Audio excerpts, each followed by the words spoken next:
கோவை மாவட்டம் சூலூர் அருகே செலக்கரைச்சல் பகுதியில் சென்று கொண்டிருந்த கார் கட்டுப்பாட்டை இழந்து அங்குள்ள விவசாய தோட்டத்திற்குள் பாய்ந்து விபத்திற்குள்ளானதில் அதிர்ஷ்டவசமாக காரில் பயணித்த இருவரும் எந்தவித காயமுமின்றி உயிர் தப்பினர்.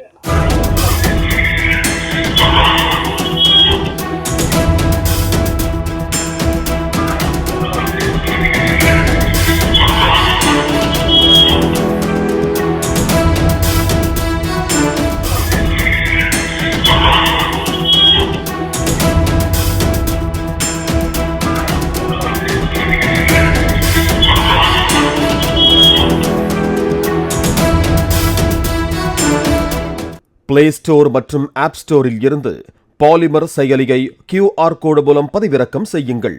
செய்திகளை உடனுக்குடன் பெறுங்கள்.